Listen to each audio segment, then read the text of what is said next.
Clouds parted over the Isles of Boreas. It was time to choose. The rebellion was in trouble. Ravens were scouting for the secret rebel base. They needed a game-changer. Pieces of the Sky Ripper had surfaced.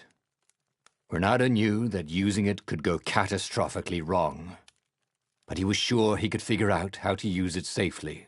Also, a temple had risen out of empty desert. The Emperor had brought the Sky Ripper pieces up out of ancient burial by his obscene rituals. Could this be where the Iblis stone was hidden? Someone better get it before he does, thought Renato. And also, his old friend Lapino needed rescuing. Of course, Renato had a pretty strong suspicion that Lapino had betrayed the rebellion. But could Renato really leave an old friend to the Ravens?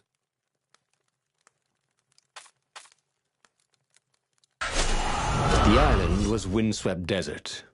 No one went there except ostriches and ostrich hunters. The Iblis stone. It sounded ominous. It sounded powerful.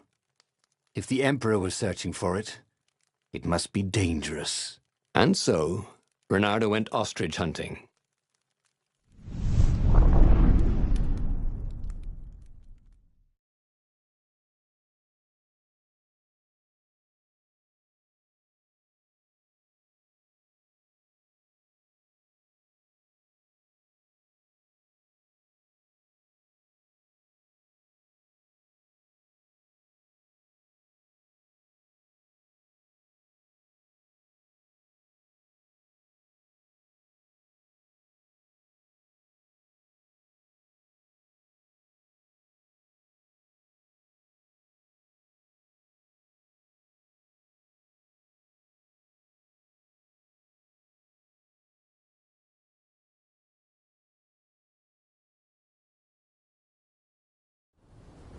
Every child could sing verses about the Sky Ripper, but ancient codices held hints of other things.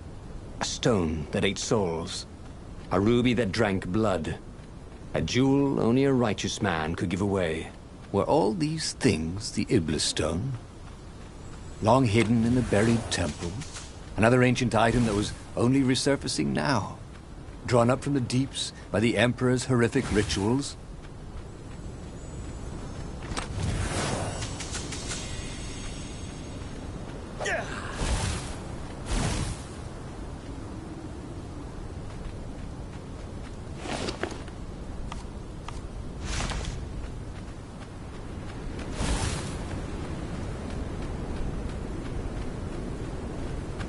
Renato distrusted doors that opened automatically, especially after being buried for millennia.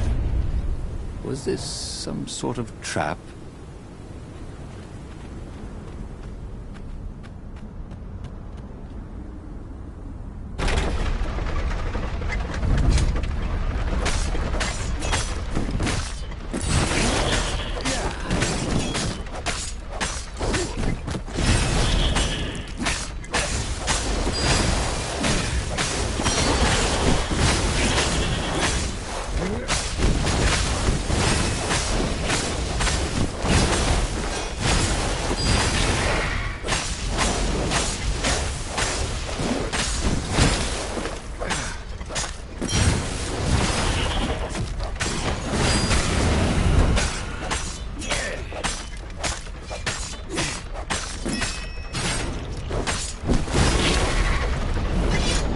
Ravens were already here, cawing in frustration. They were still searching for a way in. Good. Then he hadn't come too late.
that they never locked these things.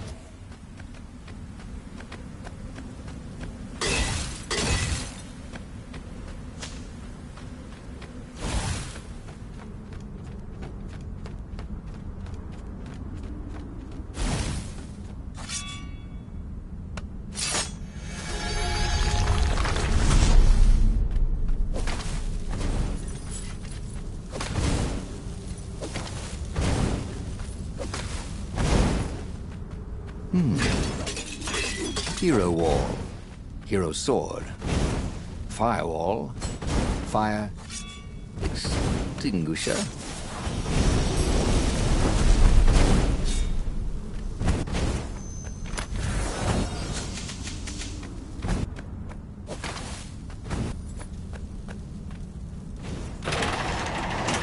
Ronaldo was running out of ideas. Zenobia loved him to death. The Sky Ripper destroyed everything, and Lapino was a filthy traitor. Using a stone named for an evil god seemed, unwise. But what else was there?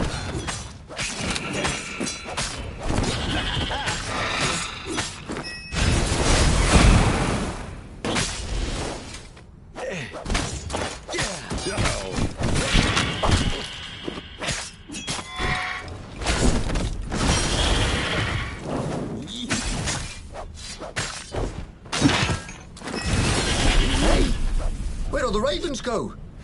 The live ones, I mean.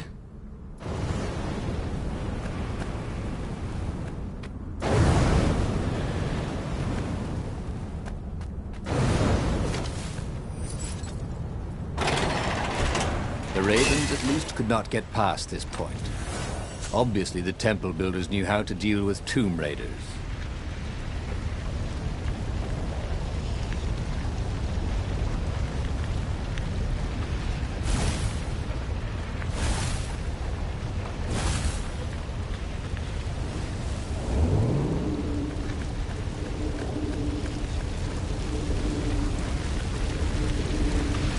Ronaldo hated cannon traps. Also, who reloaded these things anyway? He never figured that part out.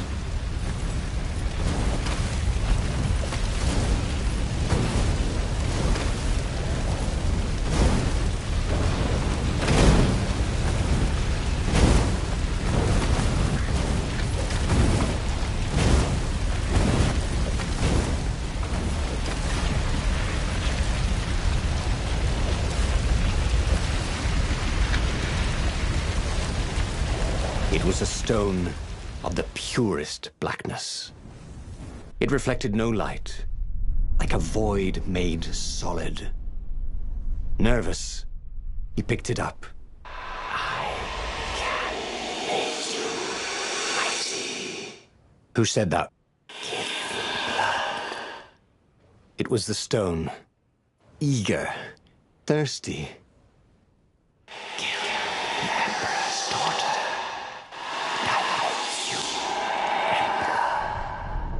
That seemed tempting and terribly wrong. Zenobia was the Emperor's greatest general and a potent witch. But they had been close once, and Ronaldo wasn't sure he really wanted to be Emperor. Why not capture the core of Sky Ripper instead? It was the eye of a lost god torn out by the transcendent Emperor to power his greatest weapon. But the core, said the stone anxiously.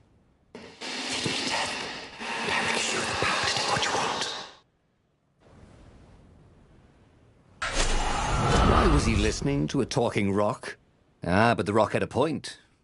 If the stone could truly turn him into a powerful warrior, he could defeat the Emperor with the very weapon the wicked old toad had sought for himself. To be a hero, you had to sacrifice old friends sometimes, especially when they've become enemies.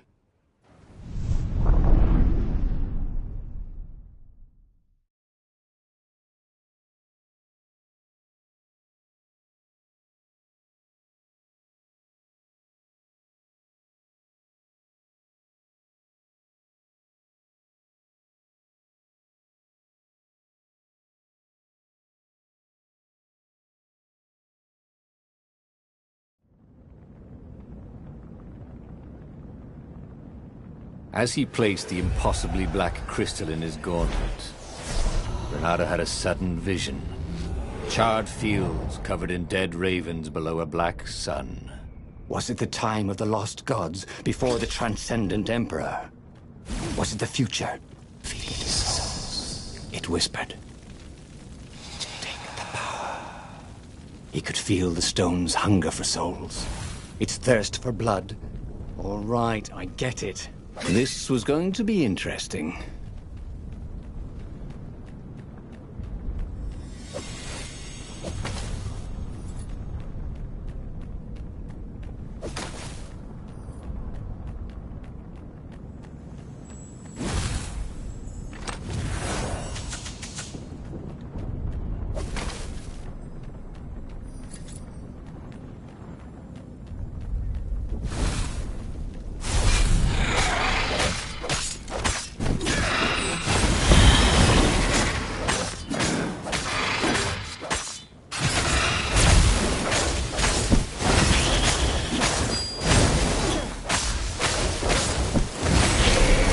The ravens on Zenobia's island were no match for Renato. They screamed as the stones sucked out their souls. And with each death, he felt stronger. Take the power, the stone told him.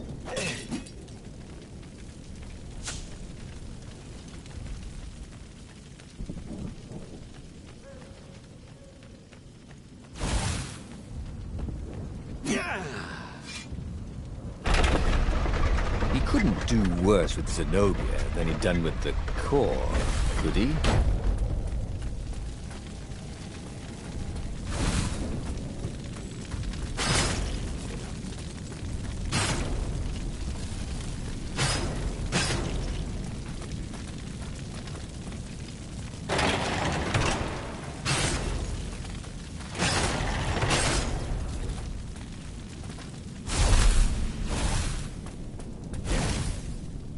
Zenobia was waiting for Renato. She was alone, confident as always. Fire danced at the tips of her claws. Are you here to surrender? She seemed as cocksure as he felt. But she didn't know he had the stone. And I've missed you too, love. He chuckled. She spotted the stone and bolted without another word.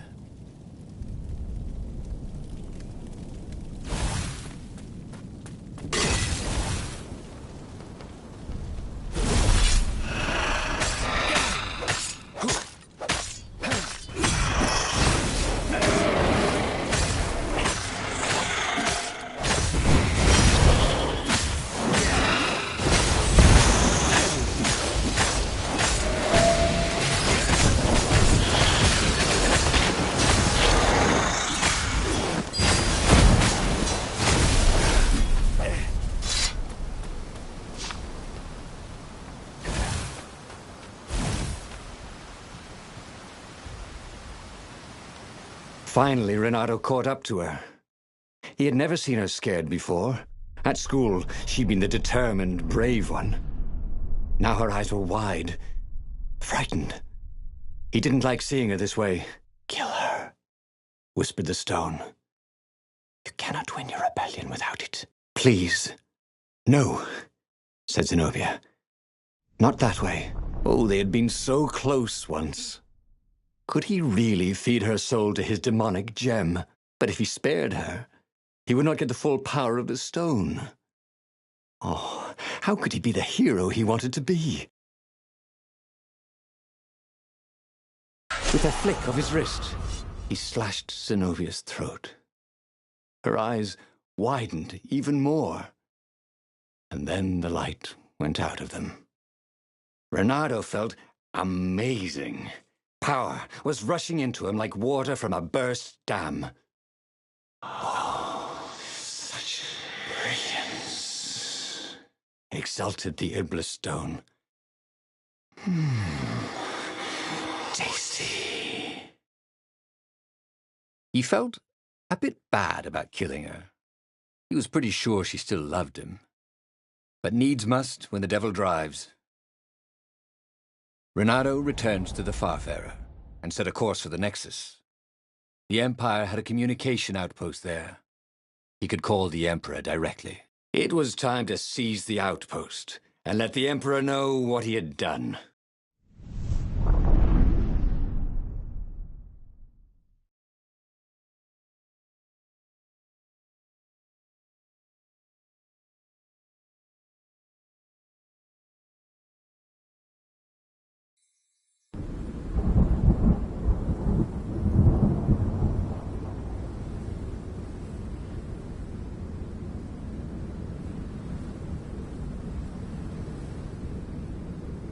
The Nexus was beautiful. He'd never realized how beautiful.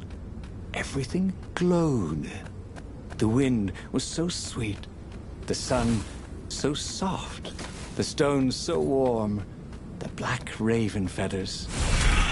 Black feathers. Suddenly, his eyes are filled. He's falling through smoke under a dead sun. A voice calls him home. Is this a vision? Whose? Is this the time of the lost gods? Or the future? No matter. What mattered now was killing his way to the Imperial outpost and challenging the Emperor from there.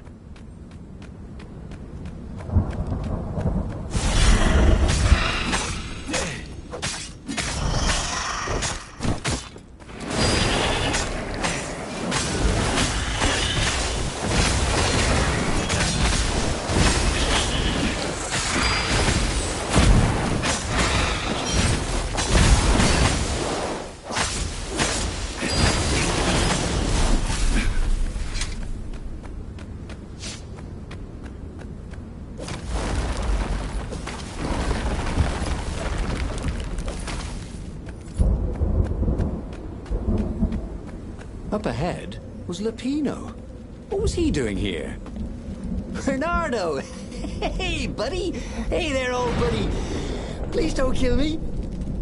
Why would I kill you? Asked Bernardo, although he had been thinking about it. Well, you've become... look, I mean, no disrespect at all here. Kind of evil? Maybe you should, I don't know, go to the mountains to have a think? See if maybe you're sure the stone is not all that healthy a thing to keep? I suppose you wanted, Bernardo said, and poked Lapino in the chest for emphasis. Oh, had he just killed Lapino? Oh, damn it.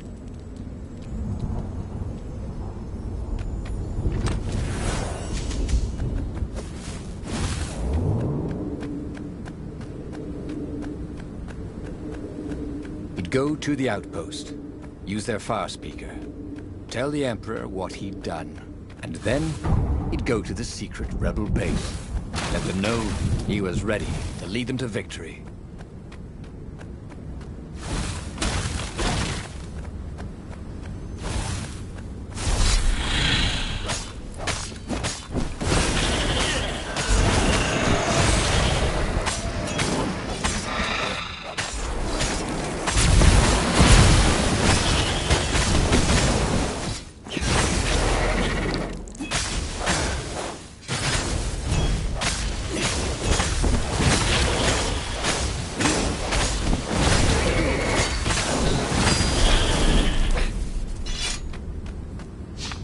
Renato rampaged through the Imperial outpost like a water buffalo rampaging. At the last moment, he remembered not to kill the far speaker toad. After all, he wanted a word with the Emperor.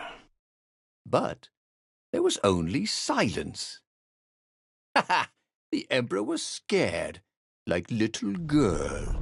Well, he would gather the rebel army and slaughter the Imperial fleet. Yes! Applauded the Iblistone. Tremendous. Then the Emperor would have to answer his far speaker, wouldn't he? Who are you? Asked a distant voice that sounded uncomfortably like Zenobia. What have you become? The mountains. Go to the mountains, urged another that sounded a bit like Lapino. What are you doing? Demanded the Iblistone. I need to think, Renato told it. You're not good at thinking, Said the Iblastone. you're good at killing. It's what you do. It's your destiny. But he set sail for the mountains, where he could be alone with his thoughts.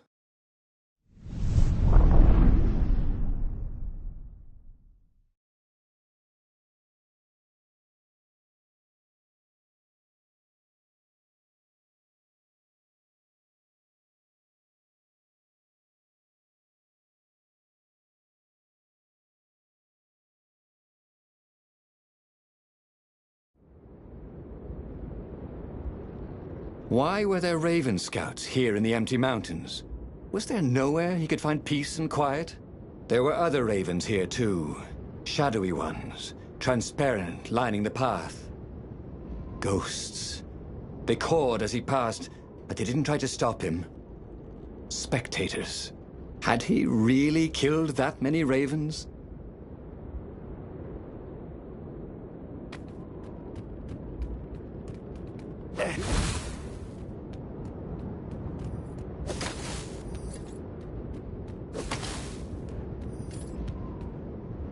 You think at this rate, the Imperial Army would run out of ravens?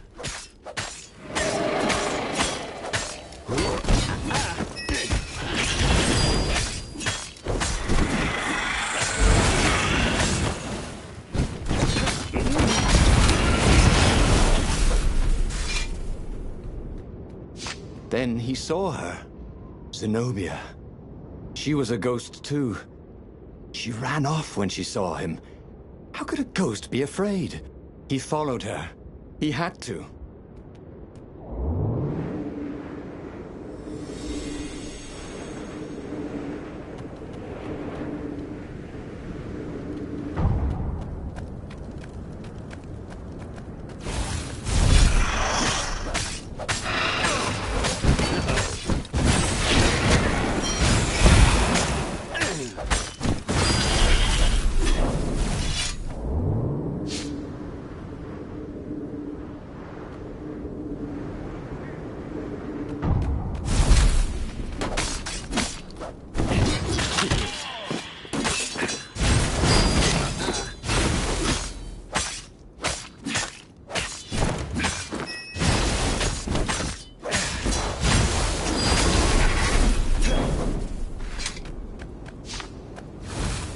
Renato followed Zenobia's ghost.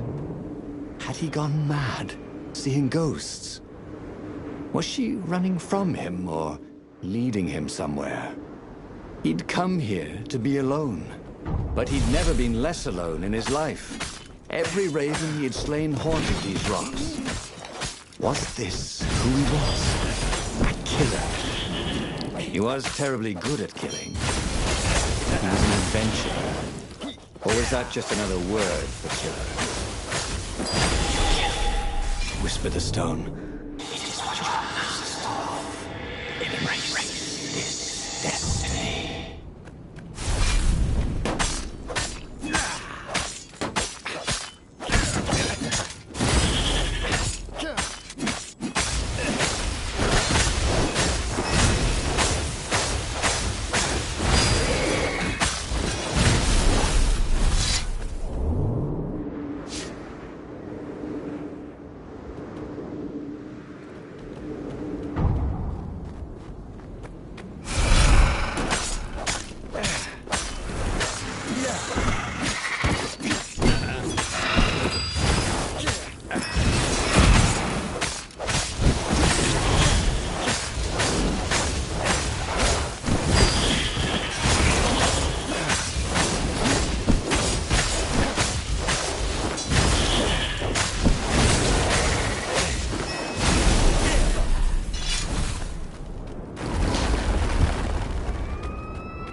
shrine. The focus on the job he had to do. The rebellion. Wasn't there a battle coming soon? Oh, there'd be ravens to kill. Even an emperor. Such killing. Much wow. Ooh, he'd never been so excited. At the end of the mountain path, Zenobia awaited him. Why did you kill me? She said. I was your prisoner, and I loved you. I needed the power, he said. Haven't you heard? There's a war on. Then what's your excuse for killing me? Asked his old friend Lapino, stepping out of the shadows. Because you're a filthy traitor? Said Renato. For once, Lapino didn't reply. The demon has twisted you, said Zenobia. Abandon the stone. You've lost too much already. Her words bit deeper than any sword ever had. So he shook his head, and once again swung his blade through her and Lapino. It had to all mean something. If he gave up the stone now, he would have sacrificed Zenobia and Lapino for nothing. So Renato set course for the Imperial fleet, where he would end it all. The Emperor, the war, the madness.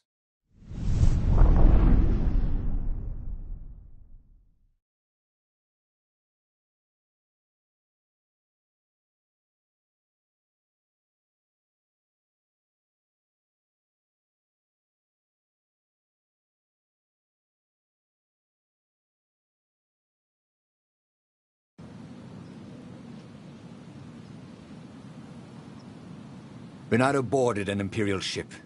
No one could stop him slashing his way towards the Emperor. Yes, that was right. To give up now would be to lose everything for nothing. But if he could liberate the land from the Mad Emperor, then he could give up the stone in peace. And those were absolutely his own thoughts. Not the stone manipulating him. Right? Oh, yes, exulted the stone. Feel your power. We'll make history today. He could hear a tiny voice within him. Don't kill the Emperor. The stone will eat your soul. Was it madness? I have to kill the Emperor, he told himself. That's what it meant to be a hero. To do what had to be done, no matter how terrible the cost. Yes. And then you will have peace, promised the stone.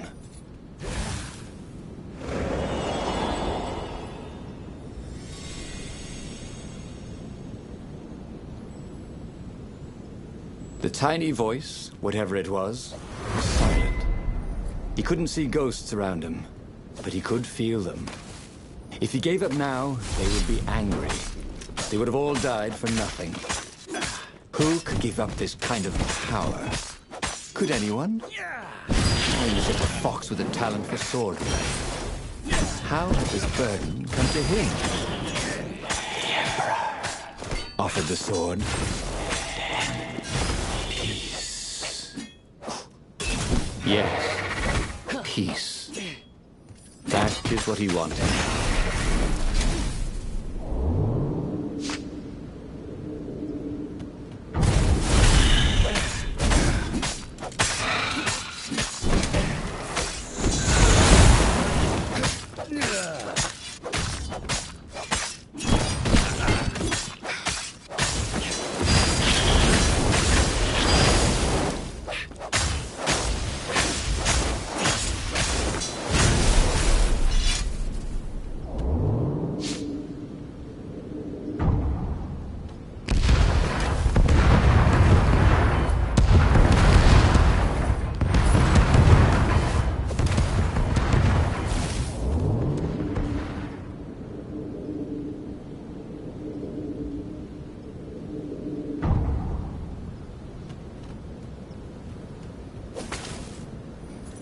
Soon he'd confront the Emperor. Again.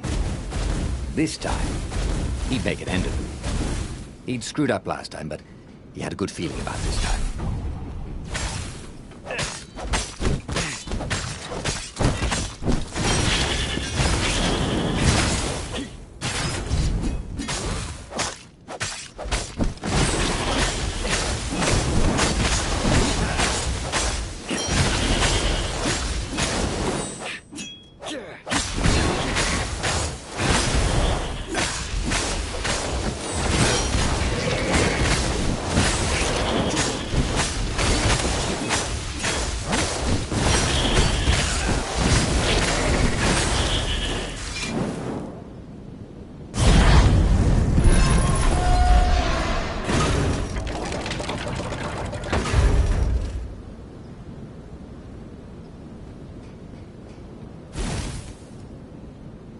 The Emperor was cowering in front of his ship. Please don't kill me. Croaked Emperor Isengrim III. Here, take the crown. I don't want it anymore. You must kill him, or he will have his troops. He will send assassins. Please, have mercy. The rebellion is won, or you could be emperor. I'll just go be a scientist, or minstrel, or sell gummy bears. Yeah, I promise not to bother you. It's your moment. With all the love he'd ever had for Zenobia, for Lapino, for the kit foxes he would never have, Reynardo raised his sword. And Reynardo plunged his sword into his own chest. Yes. Wait. What? Reynardo screamed as his life force ebbed into the stone and surged back into him, and ebbed out and surged back in. Screamed the stone. It began to heat up. What have you done? The stone began to glow. It became white hot. It became lava.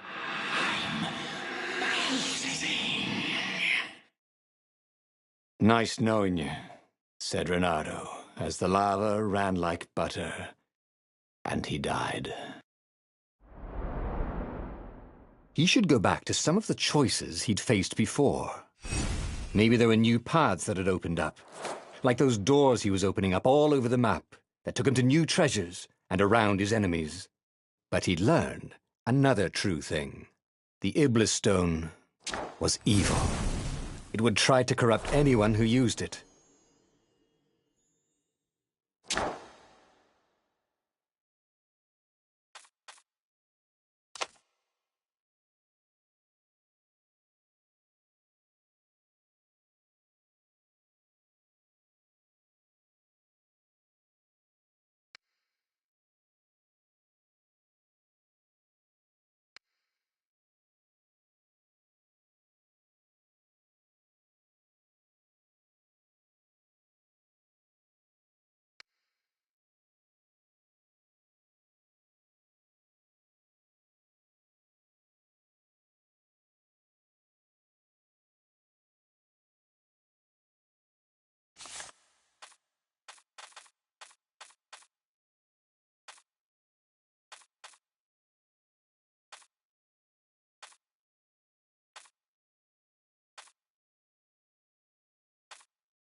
The book's pages fluttered to the beginning once again, faster than before, and he fell.